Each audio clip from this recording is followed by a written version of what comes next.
linha do tempo da pandemia durante 2 anos, né, de 2020 e 2021, 2022 ainda em construção. A nossa ideia era identificar quais os fatos políticos, institucionais e sanitários que marcaram a pandemia nesses 2 anos, né? Nesses 3, mas particularmente aqui dos 2.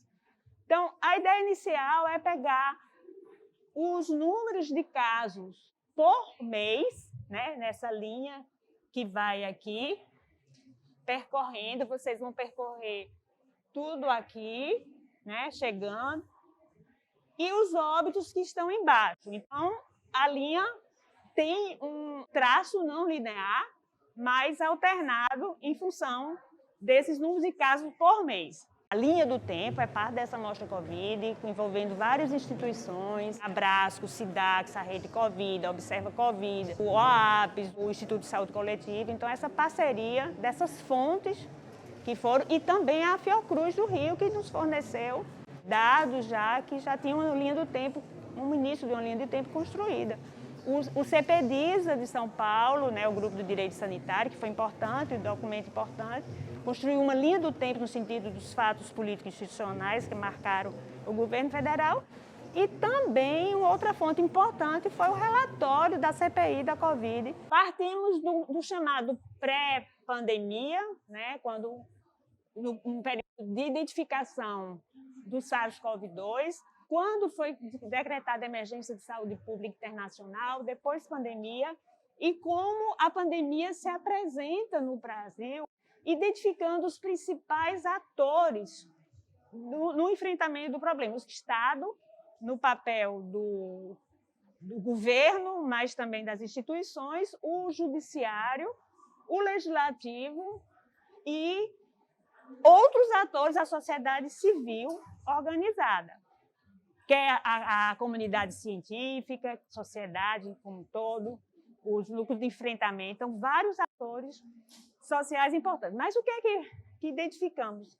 Ao longo da construção da linha, teve um ator que se destacou, infelizmente, com destaque que a gente chama não da pandemia em si, mas da tragédia social que foi constituída nesse país, que foi o governo federal. Protagonismo negativo muito grande, porque a cada momento ele se destaca no sentido, muitas das vezes, de se contrapor a todas as medidas que estavam sendo enfrentadas pelo sistema de saúde, por os diversos atores sociais.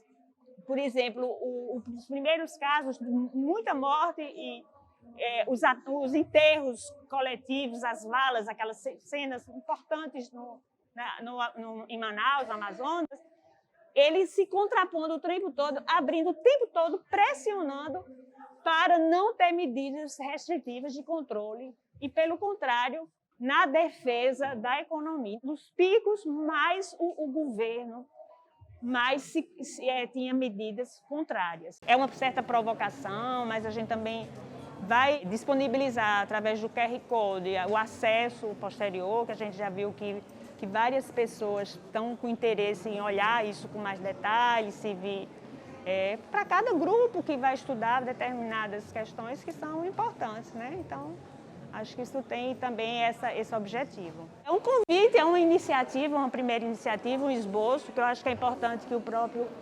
Congresso leve isso com as instituições de pesquisa, da Casa de Oswaldo Cruz e demais instituições que possam desdobrar num projeto de pesquisa maior que possa trazer uma memória realmente mais fiel dessa pandemia, para que a gente não possa nunca esquecê-la, porque ela é a maior tragédia sanitária deste século.